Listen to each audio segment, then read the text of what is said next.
Joyful greetings. Welcome to this new episode on Craft Your Swabhava.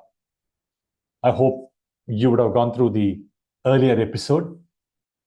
In this episode, let us seek the blessing of Lord Hanumanji because we are going to be taking his personality and character to analyze and understand what Swabhava is and what Swabhava is not. Just as we say, the Shabda Jnana is very important. We need to dive deep into the subject of Swabhava. The understanding of Swabhava becomes a prerequisite for us to move further in terms of crafting our Swabhava. So let's dive deep. What do you think is the Swabhava of Hanumanji? I would request you to pause this video, pick up a paper and a pen, and use single words that come to your mind when you look at all the characteristics of Lord Hanumanji. Take a few minutes, fill it, and then continue with this video. Welcome back. So as you visualized Lord Hanumanji, many images would have come to your mind, right? Some things I've shown here, and that would have resulted in you writing some words like strength, dharma, the sense of dharma that he had at all times, the wisdom that he carried, the kind of knowledge and wisdom that he carried, the humility, no doubt, extremely humble person in spite of all his strengths, the bhakti, the devotion that he had towards Lord Rama, the loyalty he showed at all times, right? Of course, Hanumanji was known for his amazing articulation ability. Look at the articulation he did when he came back from Lanka to Hanumanji, right? Saw I Sita, amazing articulation. Or his seva, the sense of seva. Which one of this is the Swabhava of Hanumanji? Let's take a moment to reflect on. First, before looking at what Swabhava is, let's look at what Swabhava is not, right? Swabhava is not a physical attribute. We can't say his Swabhava is his height or the color of the skin or the way the person is in terms of strength. Swabhava is not a physical attribute. Very important to know. Second, Swabhava is not a skill that you acquire out of practice. Like we cannot tell the Swabhava of Arjuna is his archery skill. No, it's a skill that he has acquired out of practice, not his Swabhava. Right? So Swabhava is not a physical attribute. Swabhava is not a skill. Swabhava also cannot be a behavior because behavior can change in different contexts. Right? In different contexts, we could be demonstrating, even when we are provoked and triggered, could be demonstrating different behaviors because maybe different people are involved there, right? So, an external manifestation of a Swabhava, which is a behavior, cannot be the Swabhava itself. So, Swabhava cannot be a behavior. Swabhava cannot be ragadveshas also. It cannot be likes and dislikes. Like I like this fruit, I like to do this, I don't like some people, I don't like visiting some places. If I have time, I would like to spend the time in this fashion. So likes and dislikes, which are ragadveshas, also come to us at birth, but that is not Swabhava. And Swabhava is also not conditioned mindset. Like you may make a person believe that it's okay to kill for a purpose. You can make a person believe that wealth is important or wealth is not important, right? So these are conditioned mindsets that we develop over time. And Swabhava is not a conditioned mindset. So when we try and eliminate what Swabhava is not, we have to eliminate a few things. Of course, there may be a few more to this list. I've just stated 5 to start with. Now, Swabhava is not each of this, then what is Swabhava? Now, if you look at the typical layers of an onion, they give an analogy of peeling the layers of an onion to reach the core. So you have something called Swabhava, which is in the core of the onion, that could be triggering mindsets, that could be triggering knowledge, and that could be triggering skill. Skill can be at the outermost layer, knowledge can be inside, because you need knowledge to build skills. So whatever is inside, it's closer to being Swabhava. Whatever is outside is not closer to being a Swabhava. So in the case of Hanumanji, we have to ask a question whether his seva was driven by his bhakti or was his bhakti driven by his seva.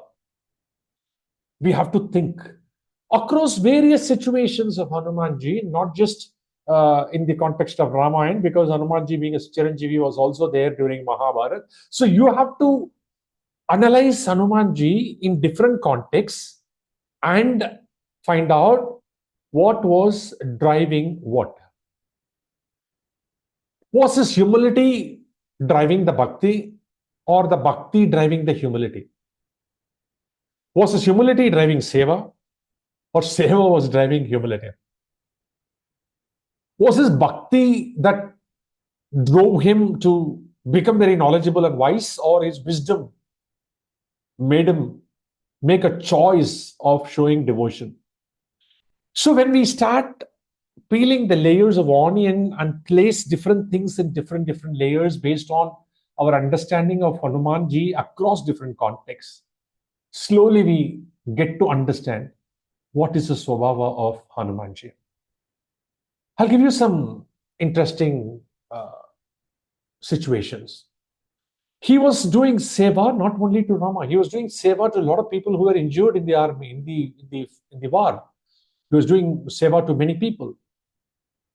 So if you place Hanumanji in multiple contexts, and if in most of the contexts he did seva, then possibly seva is in the inner layers of the onion, right? Let's take some example from a real life situation.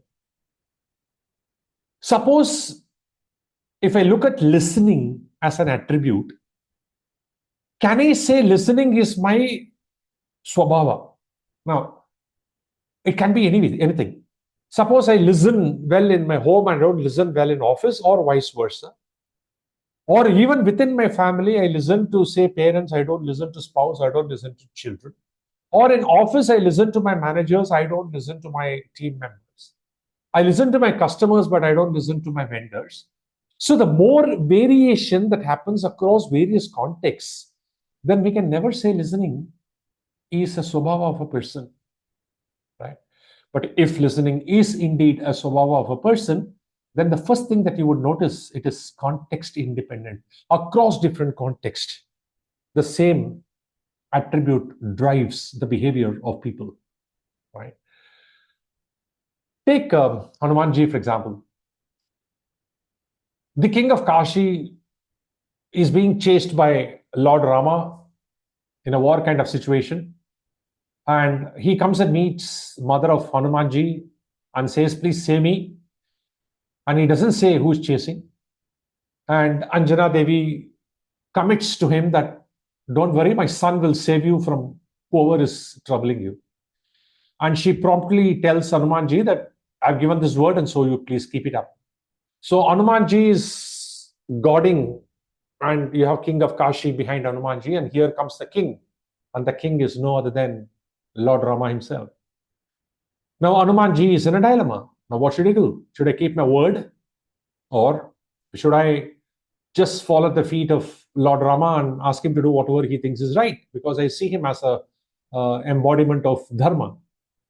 Here Hanumanji chooses to fight the battle, to keep his word that he gave to his mother, but tells Lord Rama that Hanumanji himself is far more powerful than Lord Rama, because Hanumanji carries a power which Lord Rama does not have. And the power is that of the Ram Nama, Rama Nama.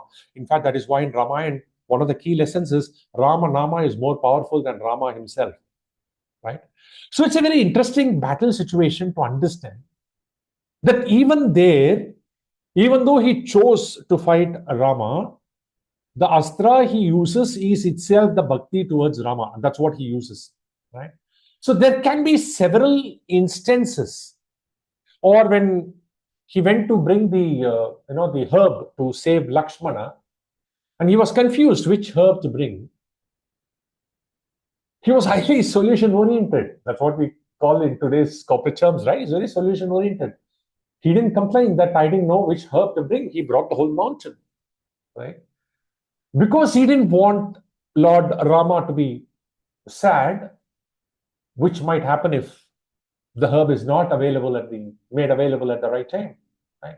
So if you look at the various contexts and what drove Hanumanji to behave in a particular way across different contexts, then we will come to a very simple understanding that knowing something and realizing something can be different, right? Like I may know that I am Vayuputra, but I may not realize that I am Vayuputra. So you needed a Jambavan to tell him that, look, you can cross the ocean. And when he crosses the ocean, after realizing that he is a Vayuputra, he still thinks that he can do this only because of his bhakti towards Lord Rama. Right? There again, if you see, although he has now realized, he has moved across from knowing to realizing, still it is a bhakti that drove him to make that attempt. Right? So bhakti becomes very central to Hanumanji's swabhava, can be one interpretation, and it can be a very convincing, solid interpretation, and say that is in the core of the onion of Hanumanji. And seva is a manifestation of bhakti. Humility is a manifestation of bhakti because he considered Rama to be supreme and considered Rama to be the Lord for everybody. And he did not have any reason to feel superior, and his ego never came up. So his humility is an offshoot of the bhakti he had towards Rama. His courage was an offshoot of the bhakti he had towards Rama. When in the war, Rama and Lakshman both are captured by the brothers of Ravan and taken to Patal Lok, he had the courage to go there and attack directly, right? So the courage came from where? The courage came from the bhakti he had towards his Lord. And he said, there is nothing I can do other than saving my Lord. He didn't give himself a second choice there, right? So the bhakti was the driver for the courage. And the bhakti was also the driver for dharma because he saw Rama as an embodiment of dharma, right? So when we analyze the swabhava to understand ourselves to start with, right, we have to go through this process of peeling off the onion layers to do a viveka process, that is discrimination process, to understand what is in the core for us, right? I can talk about a conflict that I had, or rather I still have. Given a choice, I would like to offer all my training sessions totally free to people. But there is also a practical reality of everything costs money and we have to cover the cost, right? And whatever is offered free, people don't value. A lot of this is conditioned thinking, right? But if you look at, if I analyze myself in my core, I realize that I would be happy and comfortable if I simply share my knowledge and just live it. But then the practical realities will have to be spoken to, right? So we have to discriminate what is in the core and what is in the periphery. And what is in the periphery is also equally valuable, because I think that also needs to be given respect, right? Like we cannot simply rule out the seva, humility, courage, dharma aspects of Hanumanji and just remove it out as not important. No, we cannot. We are only analyzing to find out what is in the core, what is driving, and what is driven. That's all we are trying to do here, right? If you look at a very popular shloka in Ramayana that comes in Sundaraganta, Yatra yatra Raghunatha Kirtanam, Tatra Tatra Kritamasta Kanjalam, Bashpavari Paripurna Lochanam, Marutim Namata Rakshasa Antakam. Simply means glories of Lord Rama are sung there, wherever it is sung. With tears in his eyes, you can expect Hanumanji. Even today, when we chant Sundarakantam, even at home, we usually keep one empty mat there and with a flower, because we believe that because we are chanting the glories of Rama, Hanumanji will come and sit, and I should offer a seat to him.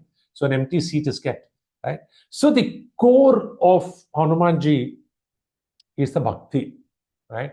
And it's important that we understand this through a very logical process of peeling of the onion to understand which are the outer layers and which is the innermost layer, and so on. Right? Now, you would have seen this slide even in the earlier episode. I am representing this to request you to engage in a reflection of your own swabhava. Take a sheet of paper and write down for yourself and go through the same process of analysis. And as we move on to further episodes, we will guide you through a very structured process and make sure that your self process and our suggested process both help you to reach what should be your swabhava, which is crafting your new swabhava. So I express my deep gratitude to my gurus, Puja Swami Dayananda Saraswati Ji and Puja Swami Paramarthananda Ji. Om Shri Gurubhyo Namaha Hari Om. Gurur Brahma, Gurur Vishnu, Gurur Devo Maheshwara, Guru Sakshat Param Brahma, Tasmai Shri Gurave Namaha. Until next time, stay curious. Pranams.